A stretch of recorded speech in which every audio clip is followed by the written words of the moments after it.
Good evening, everyone. I'm Alma Angeles, and you're watching Eagle News International. Good evening, CJ. Good evening, Alma, and good evening to everyone joining the broadcast. Here are the headlines. Metro Manila will be under a more relaxed Alert Level 2 quarantine classification starting today until the 21st of this month, according to Malacanang. The World Health Organization said that Europe has seen a more than 50% jump in coronavirus cases in the last month, making it the epicenter of the pandemic despite an ample supply of vaccines. This is not fair for the family. And Singapore faced calls Friday not to hang a mentally disabled Malaysian man for trafficking a small amount of heroin into the city-state, with campaigners criticizing the planned execution as despicable. At the UN Climate Summit, 190 countries pledged to phase out coal use within the next 2 decades.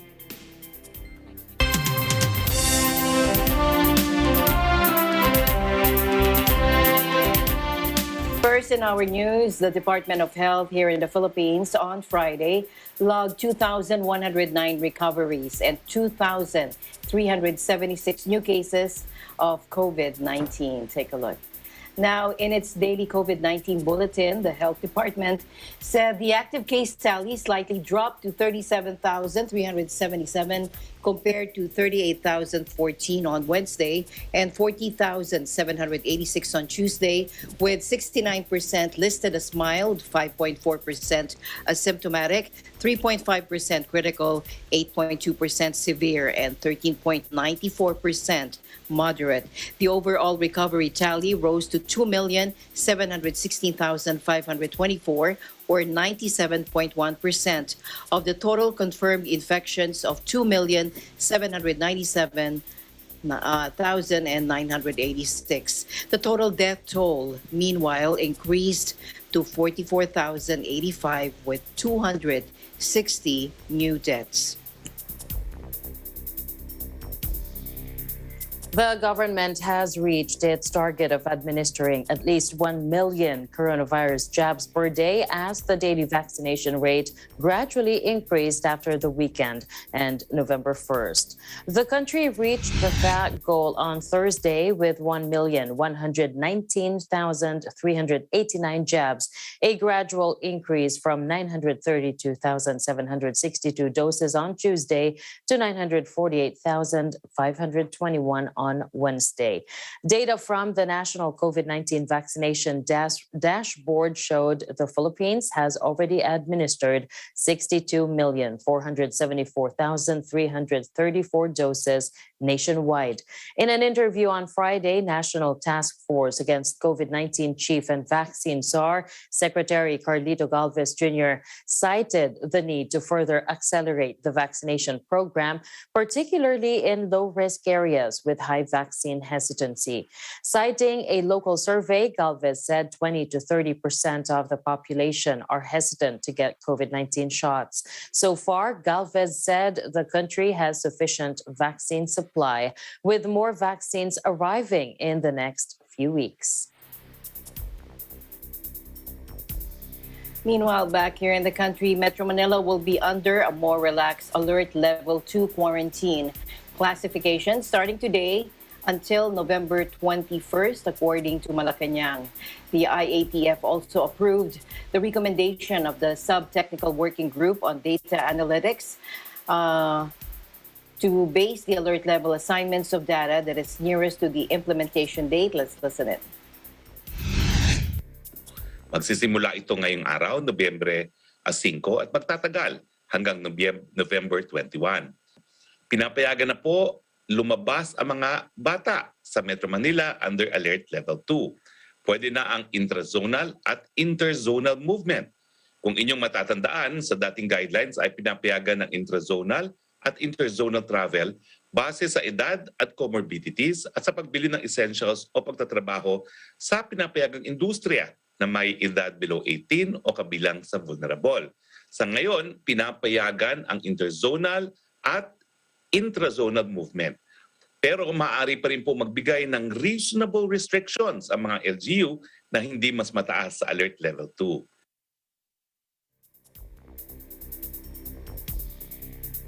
The Commission on Higher Education, or CHED, on Friday, November 5, announced that the conduct of limited face-to-face classes for all degree programs in the tertiary level in Metro Manila and other areas under Alert Level 2 will now be allowed. Here's Secretary Harry Roque for the details.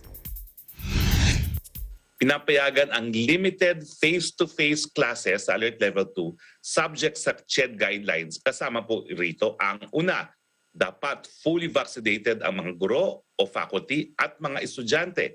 Pangalawa, maximum of 50% room capacity.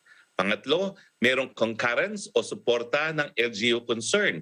At pang-apat, kinakailangan merong retrofitting ng facilities na gagamitin para sa limited face-to-face classes as inspected and authorized by CHED. Ulitin ko po, pwede pong magkaroon na ng limited face-to-face, pero hindi po yan instant. Hindi po magkakaroon ng face-to-face sa Lunes. Kinakailangan muna po pumayag ang mga LGUs at saka kinakailangan mag-retrofit muna po tayo ng mga classrooms.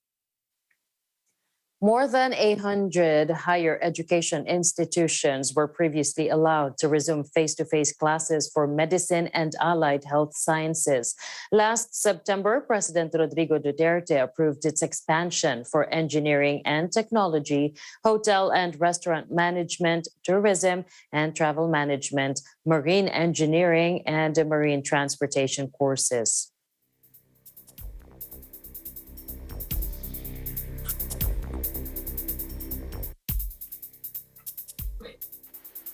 Meanwhile, the World Health Organization said that Europe has seen a more than 50% jump in coronavirus cases in the last month, making it the epicenter of the pandemic despite an ample supply of vaccines. WHO Emergencies Chief Dr. Michael Ryan called for European authorities to close the gap in vaccinations. However, WHO Director General Tedros Adhanom Ghebreyesus said countries that have immunized more than 40% of their populations should stop and instead donate their doses to developing countries that have yet to offer their citizens a first dose. Take a look. Press conference. 22 months since the first case of COVID-19 were reported and almost a year since the first vaccines were approved, reported cases and deaths from COVID-19 are increasing again. More than 5 million deaths have now been reported, and we know the real number is higher. We're still losing more than 50,000 of our sisters and brothers every week.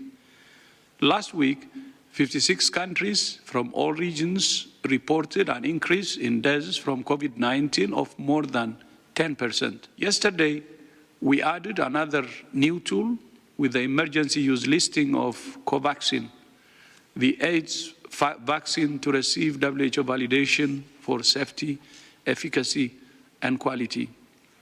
Emergency use listing contributes to vaccine equity by enabling countries to expedite their own regulatory approval to import and roll out vaccines. No more vaccines should go to countries that have already vaccinated more than 40% of their population until COVAX has the vaccines it needs to help other countries get there too. So even where we're not seeing the same increases in hospitalizations as we saw earlier in the year, a smaller number of cases is placing an even greater burden on the system because the systems are tired. The people in the system are tired. They're still fighting very hard, but it's very hard for them to be able to react in the same way. It is very difficult to sustain the kind of effort that's needed on everyone's part. On the part of health workers, on the part of communities, on the part of government. There's exhaustion, and exhaustion is leading to complacency, and complacency is leading to gaps in our system. Gaps in testing, gaps in clinical management, gaps in vaccination. And it is through those gaps that we see transmission. It is through those gaps that we see the hospitalizations and the deaths, and we need to close the gaps. We only have to look at the roller coaster epidemiologic curve to know that when you're coming down the mountain, you're usually about to go back up another one. And the fact that Europe is climbing that mountain again should really stand everybody up around the world and say, what are we going to do? Because Europe does have the capacity, and European countries have the capacity. They have the vaccine access. They have the money. They have the systems in place that they can react. Many other regions don't necessarily have those capacities in place. So I think it's a warning shot for the world to see what's happening in Europe despite the availability of vaccination. The EU's most populous country, Germany, set a new record for daily infections with nearly 34,000 new cases over the past 24 hours. According to the Robert Koch Institute, Croatia also hit a new daily record with 6,310 people testing positive, following in the footsteps of Russia, which has repeatedly shattered its own records in recent weeks. The WHO's Europe chief expressed grave concern over the rising pace of coronavirus infections in Europe, warning that according to one reliable projection, the current trajectory would mean another 500,000 COVID-19 deaths by February. Emergency listing contributes to vaccine. President Rodrigo Duterte on Thursday lambasted anew the International Criminal Court for authorizing a full inquiry into his administration's drug war, stressing that the court does not have jurisdiction over Philippine affairs. Take a look. Itong ICC, gusto akong ikulong ng mga nila. Ako, kung may kasalanan, kung talagang may kasalanan, at tapos sabihin mo sa akin, ito ang nagawa mo masama, ay abogado ako, tignan natin. And if I am prosecuted, you prosecute me in a Philippine court with a Filipino judge. And governed by the rules of court on evidence. Bakit mo ako dalhin sa ibang lugar to face itong mga puti, tapos husgaan ako? Ako, sigurado ako, wala silang jurisdiction sa akin. There is one thing, gusto talaga ninyo malaman, gawa ganito. The law says, the Constitution says that all laws, particularly penal laws, must be published in the official gazette or in a newspaper of wide circulation. But primarily sa official gazette. Dinala nila doon sa Congress for the ratification, dapat binalik nila dito sa Executive Department. The Executive Department, kung ako, I will now order the publication of the law. Pero I would love to go to where that Hague court is without necessarily submitting to its jurisdiction. I would like to give a speech there. And worst comes to worst, kung talagang may trial, then my first witness will be Dilima. Siya man ang sige daldal. I'm not trying to pick a fight with any of you here. Yun ang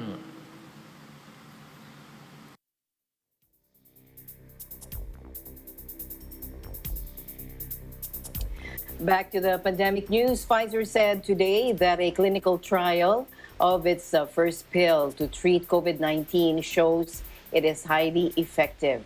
The drug called Paxlovid achieved an 89% reduction in risk of hospitalization or death among adult patients with COVID who are at high risk of progressing to severe illness, according to Pfizer. The results from this middle to late stage clinical trial are so good that Pfizer will stop recruiting new people for the trial, according to the company. It will submit the data to the Food and Drug Administration as soon as possible as part of its rolling submission for emergency use authorization. Today's news is a real game changer in the global efforts to halt the devastation of this pandemic, according to Pfizer CEO Albert Bourla. The number of active coronavirus cases in the Philippines is now at a manageable level, according to Health Secretary or Undersecretary Maria Rosario Vergeire on Friday, as she cited the consistent decline in infection since the Delta variant outbreak. She, however, said it cannot be concluded yet that the surge's effects have already been reversed. She said, "We cannot really say that we have already reversed because there are still cases ongoing." Vergeire, on the other hand, confirmed that the continued decline in infections is no longer artificial. Citing the latest data from the agency, Vergeire said the average daily cases in Metro Manila is now at 493, down from the more than 5,000 cases recorded daily at the height of the Delta surge. Nationwide, the average number of cases fell to 2,888 from the peak of almost 21,000 cases per day. Meanwhile, overseas tourists are pouring into the holiday island of Phuket, quarantine-free, as Thailand kickstarted its tourism industry after 18 months of COVID curbs. Thai authorities have given the green light to vaccinated tourists from over 60 low-risk countries to skip hotel quarantine. Take a look. We'll be spending time, obviously, playing golf and just sort of spending time getting our visas and everything else, relaxing, eating down the beach, and just generally having a good time as much as we can. We just come out of a cold Europe, so we're looking forward to some warmth. I'm going to train with my friends at the Tiger Muay Thai in Phuket. So Thai boxing, just Thai boxing. Thailand is hoping to capitalize on travelers escaping the winter blues in December, with several European countries, the United States and China, on the approved list. Tourism accounts for nearly a fifth of the economy, and the impact of the pandemic has reverberated across sectors, from restaurants to transportation. But authorities expect 10 to 15 million visitors to return next year, with revenues forecast to surpass $30 billion or dollars. Thailand is still registering about 10,000 COVID cases a day, while only about 40% of the population have received 2 vaccine doses. Singapore faced calls not to hang a mentally disabled Malaysian man for trafficking a small amount of heroin into the city-state, with campaigners criticizing the plan's execution as despicable. Take a look. This is not fair for the family. We haven't seen them for more than 2 years, and we receive a news that they are starting the execution. This is really not fair, and the agony is there. We won't be able to forget it forever in our life, especially during this Deepawali. A man who is not fit to be executed at any standard of the international law at all. Singapore is committing a grave crime against humanity if it proceeds with this execution. So we are here to call on the Malaysian government to do what it can, whatever is within its powers, to put pressure on the Singapore government to halt this execution. So we implore the Malaysian government to do what they can, to talk to their diplomatic counterpart, to talk to the Singapore government, to ask them to commute the sentence to life imprisonment. Nagaenthran Darmalingam was arrested in 2009 for transporting 43 grams or equivalent to about 3 tablespoons of the drug into Singapore and sentenced to death the following year. After exhausting a series of legal challenges in the city-state, which has some of the world's toughest anti-narcotics laws, the 33-year-old is set to be hanged on Wednesday. It will be the first execution since 2019 in Singapore, which maintains the death penalty as an effective deterrent against crime, despite mounting pressure from rights groups for its abolition. Supporters say that Nagaentran has an IQ of just 69, a level that is recognized as an intellectual disability, and was struggling with an alcohol problem at the time of the crime. Human Rights Watch said it was a breach of international law to execute someone with an intellectual disability, and proceeding with the hanging would be disproportionate and cruel. Nagaentran's lawyer, M. Ravi, will mount a last-ditch legal challenge on Monday, arguing that proceeding with the execution would violate Singapore's constitution. To ask them to commute the sentence to life imprisonment. And the news continues here on Eagle News. We'll be right back.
Alam namin ang iyong pagsisikap. Dama namin ang iyong mga sakripisyo. Kita namin ang pagharap mo sa bawat pagsubok. Kaya sa kabila ng mga hamon ng buhay, nandito kami para umalalay. Kasi katulad mo, gusto rin namin ang magandang bukas para sa kanya. Hatid namin ang dekalidad na edukasyon at makabagong pasilidad sa abot kayang halaga. Kaya huwag ka na mangamba. Sasamahan ka namin tuparin ang mga pangarap niya.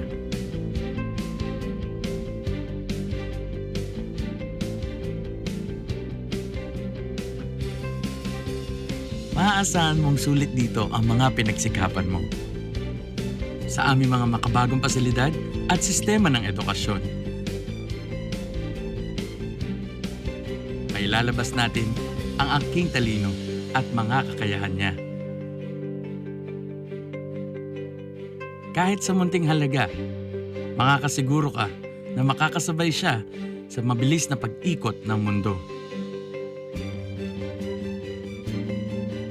Sa New Era, karamay mo kami sa bawat hamon. Kaagapay mo kami sa bawat hakbang. Kasama mo kami sa bawat ngiti at tagumpay.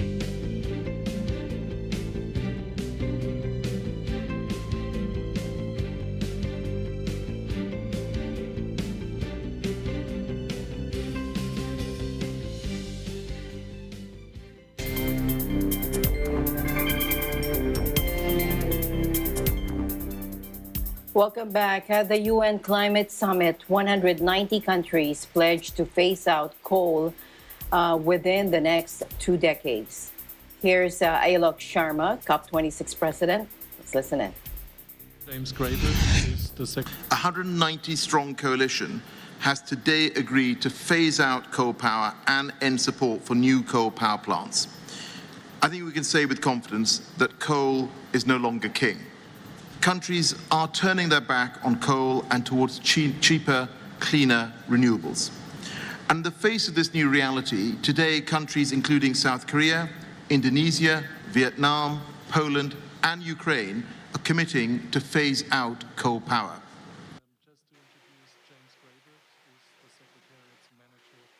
In a separate development, 19 countries, including the United States, vowed on Thursday to end direct funding for all unabated overseas fossil fuel projects by 2022, though major coal, oil, and gas funders China, Japan, and South Korea were absent from the pledge.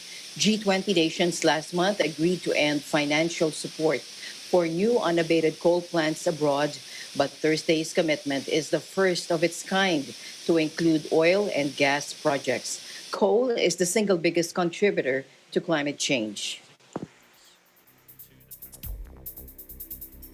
Highways and school playgrounds in Beijing were closed Friday due to heavy pollution as China ramps up coal production and faces scrutiny of its environmental record at make or break international climate talks. A thick haze of smog blanketed swathes of northern China, with visibility in some areas reduced to less than 200 meters, or according to the country's weather forecaster. Schools in the capital, which will host the Winter Olympics in February, were ordered to stop physical education classes and outdoor activities. China, the world's largest emitter of the greenhouse gases responsible for climate change, has ramped up coal output after supply chains in recent months were roiled by an energy crunch owing to strict emissions targets and record prices for the fossil fuel. Meanwhile, the Philippines and New Zealand will continue to explore cooperation on geothermal energy. This as the Department of Energy, or DOE Secretary Alfonso Cusi, and New Zealand Ambassador to the Philippines, Peter Kell, signed the second amendment to the arrangement on geothermal energy cooperation between the two countries on Friday. Cusi said this renewed interest for cooperation is aligned with the country's push for indigenous energy as a power source. Under the agreement, there will be an exchange of best practices and technical expertise in the sector of geothermal energy. New Zealand previously provided the country with developing geothermal fields in Tongonan and Leyte, and Southern Negros Geothermal in Negros Oriental, which are still operating. The DOE has also liberalized the geothermal sector as the government opened it to 100% foreign ownership to promote new energy sources. Migrants traveling in a caravan through southern Mexico throw stones and hit security forces with sticks on a highway in the town of Pijijiampan. Mexican activist Luis Garcia Villagran, one of the leaders of the caravan, says the skirmishes broke out after agents began to detain women and children straggling behind the main group. Watch this.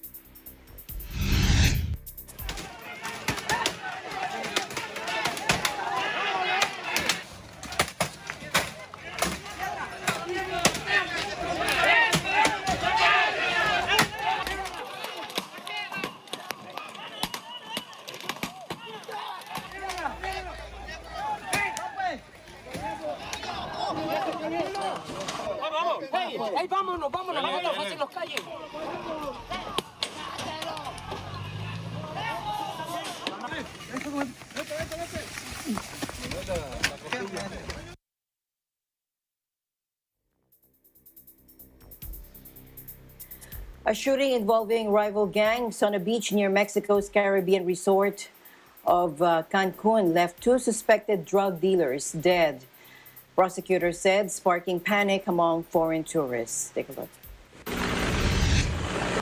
The Quintana Roo State Attorney General's office tweeted that there was a confrontation between members of opposing groups of drug dealers on a beach in Bahia, Pentempich, Puerto Morelos. Tourists staying in hotels next to the beach said people ran for cover after shots were fired. No tourists were seriously injured or kidnapped. Mexico is plagued by cartel-related bloodshed that has seen more than 300,000 people murdered since the government deployed the military in the war on drugs in 2006. Lawyers representing the woman who loaded Alec Baldwin's gun said an act of sabotage by disgruntled crew members may have caused the tragic shooting on the set of the movie Rust. Hannah Gutierrez-Reed was the armorer in charge of weapons on the Western movie set in New Mexico, where Baldwin fatally shot a cinematographer last month after being told his firearm was safe. Her lawyers told the Today program on the U.S. network NBC that Gutierrez-Reed had loaded the gun with ammunition from a box of dummy or inert rounds and had no idea where the live round that killed Helena Hutchins came from.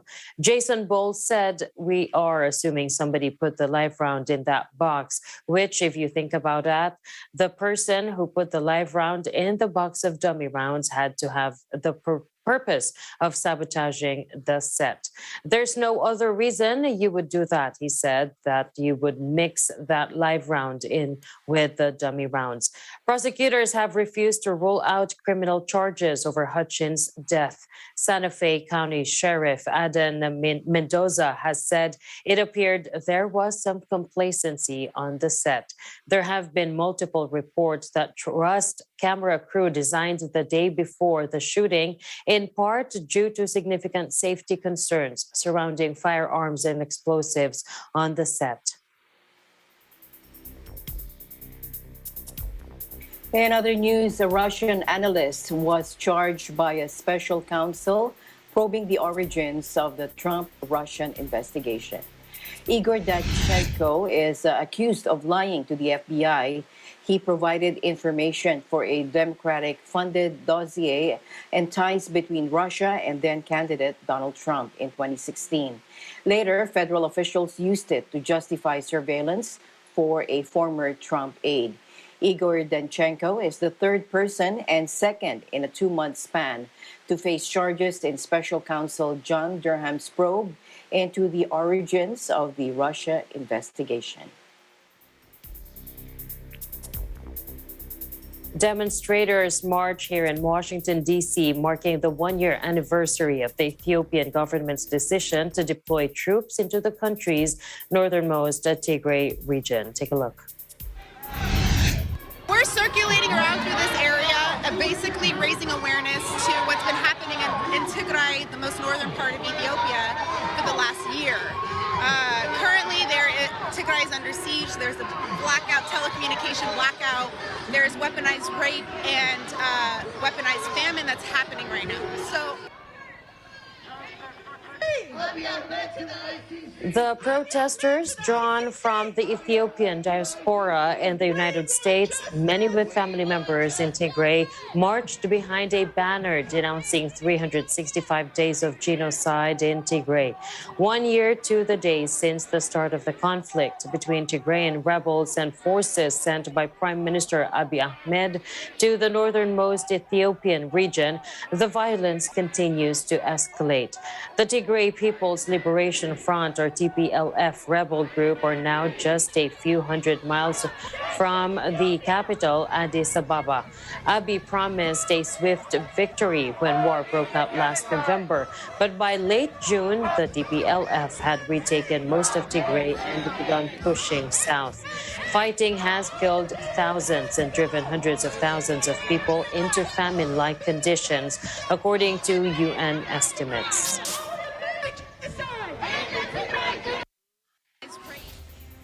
Eagle News will be back with more stories. Please don't go away.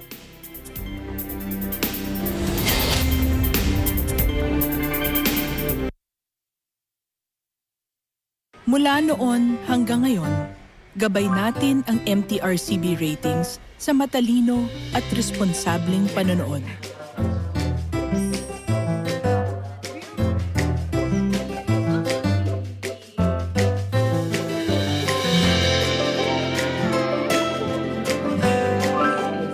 Sa tamang pagsunod sa MTRCB ratings, ginagawa nating ligtas at makabuluhan ang panonood ng bawat miyembro ng pamilyang Pilipino.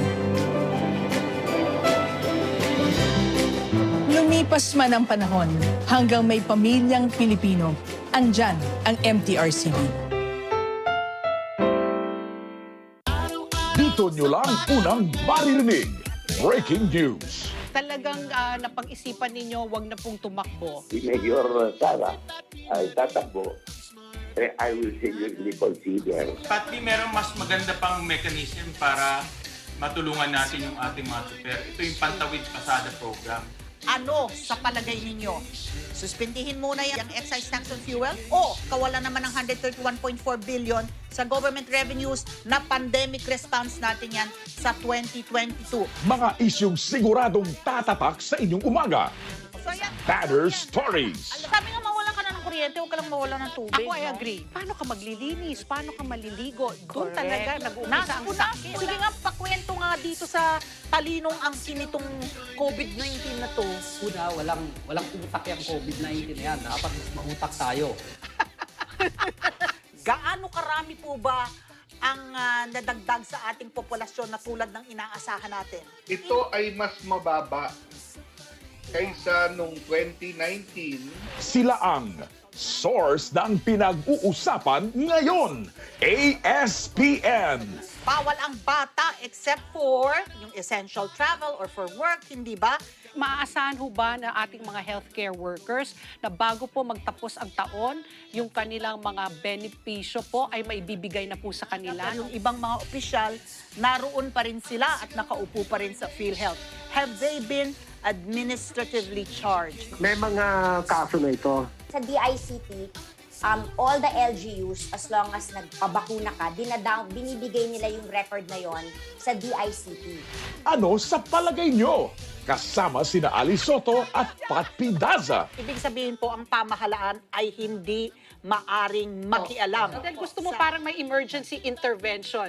Ang gobyerno pwede humimasok. Talaga bang totoo, isasarado muna ang Dolomite Beach? Yes, sarado na po siya until November 3. We're trying to look at it kung paano naman namin kakasuhan din pabalik itong kusyana na ito. Salamat po sa inyo, sa inyong suporta sa PNP at para sa ating mga pulisan.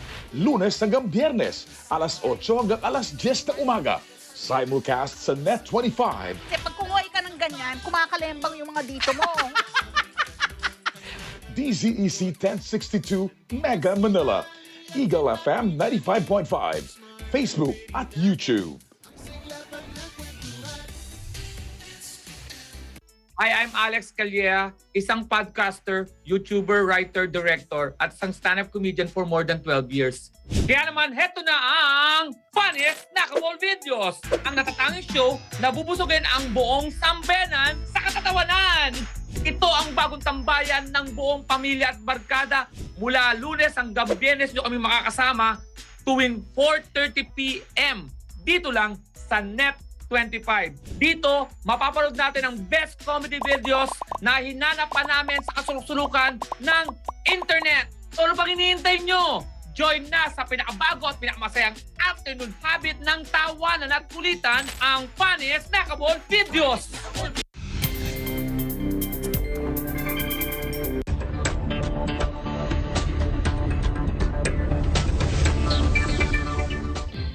Welcome back. Major oil producers agreed to continue modestly raising output despite pressure from the United States and other big consumer nations to open up the taps much more decisively amid soaring prices. Now, the 13 members of the Organization of Petroleum Exporting Countries and their 10 allies reconfirmed a July decision to gradually step up production each month in a brief meeting via video conference.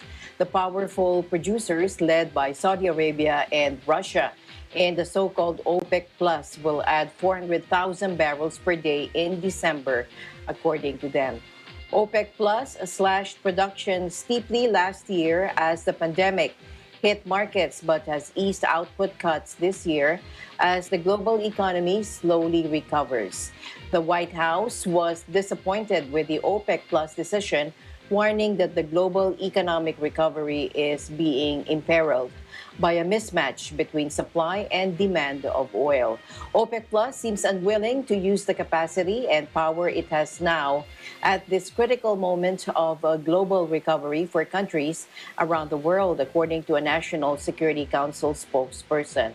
The official said President Biden has called on his team to be prepared to use all tools as needed to ensure Americans to have access to affordable energy and gasoline at the pump. Japan said it will allow short-term business travelers, foreign students, and other visa holders to enter the country, but tourists are still barred under pandemic border restrictions. Now, from Monday, business visitors fully inoculated with an authorized vaccine will need to quarantine for only 3 days, down from a minimum of 10 days, according to the Foreign Ministry. Daily cases in the country of 126 million have plunged from record highs of more than 25,000 in August to the current average of just over 200. Despite a slow start to its vaccination campaign, 73% of the population is now fully inoculated. Japan has seen comparatively few virus deaths, around 18,000, despite never having imposed stay-at-home orders. But for most of the past year, big cities have endured restrictions targeting nightlife and crowd sizes at large events, forcing almost all competitions and ceremonies at the Tokyo Olympics behind closed doors. According to Japanese media, around 370,000 visa holders are waiting to enter the country and will be gradually let in. Now, business travelers remain the responsibility of their firms while in Japan and need to provide activity plans for each trip, according to the Foreign Ministry.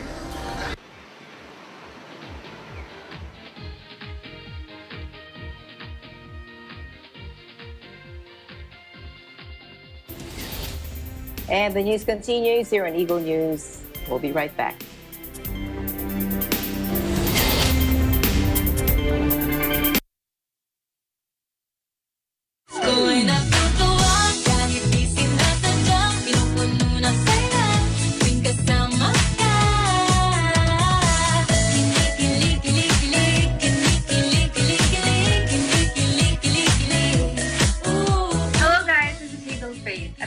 Abangan ninyo ako sa Letters and Music this Saturday, November 6, kasama ang aking mga likhang awitin. Dito lamang sa Net 25. See you!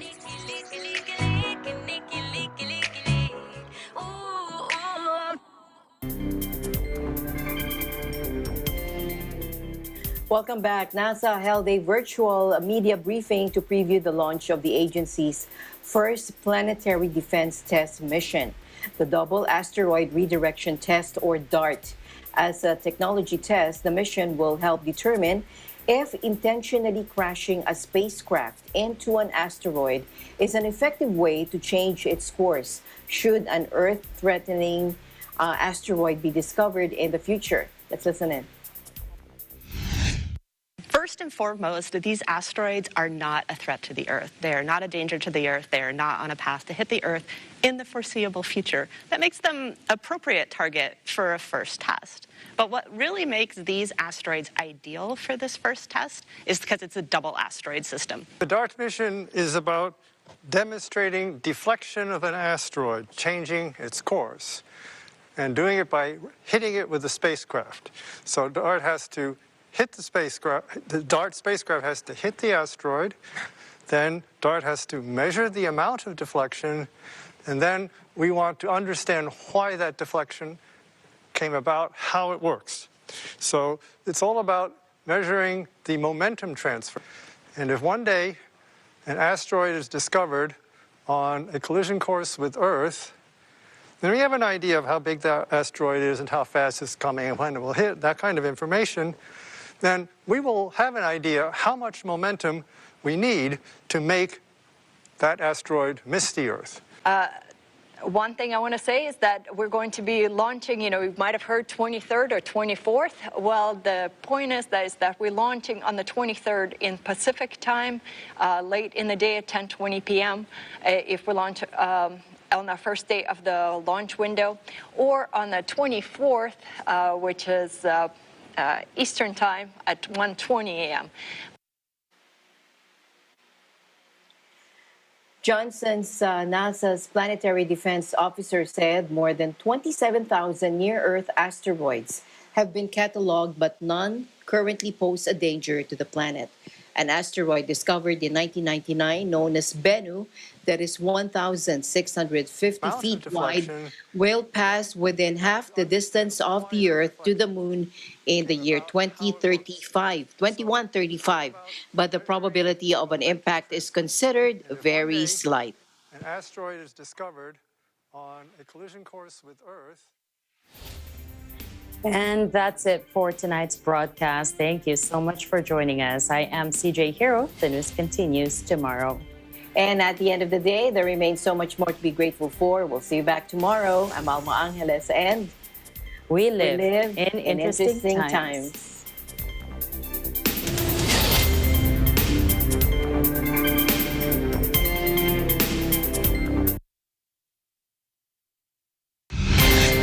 This program is supported by SMC Global Power. Napapansin ba ninyo lumiliwanag ang mundo pag magkasama tayo? Life is so much sweeter, everything feels better pag tayong lahat ay together. Let's have fun together, let's play together, kumain, magluto, matuto together, tawanan together, hawak kamay together, we'll be there for each other, we're stronger together. Kaya tara na Pilipino, let's get together, let's all come alive. Kaya tara na Pilipino, let's get together, Sunday 25, Sunday 25.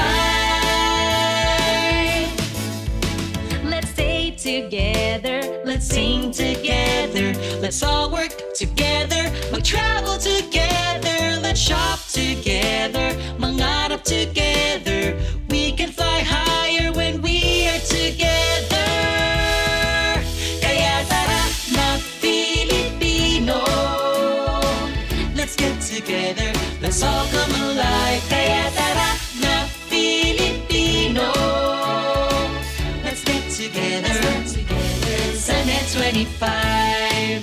Panalo tayo pag together, walang talo pag together, balitaan together, love each other, magsikap together, magsikap together. Kaya tara na Pilipino, let's get together, let's all come alive. Kaya tara na Pilipino, let's get together, Sunday 25, Sunday 25, Sunday 25, let's get together, Sunday 25.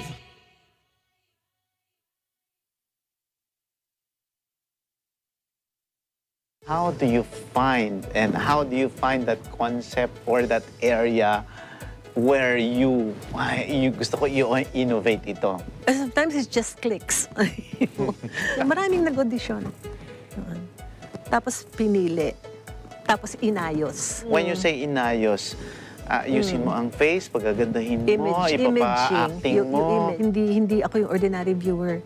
When I watch something, parang pinoproduce ko siya palagi. Best work in terms of ratings and profitability. Is there something really that you can say original talaga? No. Hindi. Nagawa na yan eh. When you talk to me and ask me to contribute concepts for the platform. How is your branding as a network? What is your personality as a network? What do you want to be? Gusto ko yun kasi challenge yun. All these in this episode of Open for Business. Tayong mga Filipino, likas na palabati. Sanay rin tayong makipagkamay. Pero dahil na rin sa COVID pandemic, isinusulong ang pagbati na hindi na kailangan pang makipagkamay. Ang pambansang pagbati.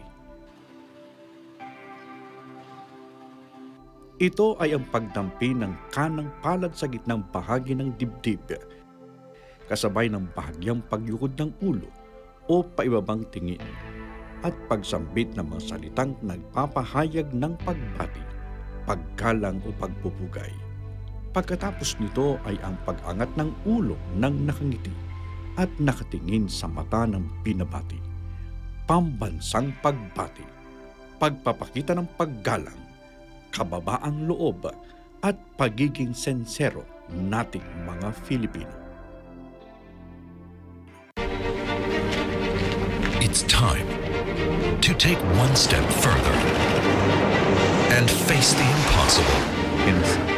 Time to search the unknown and fight for the truth.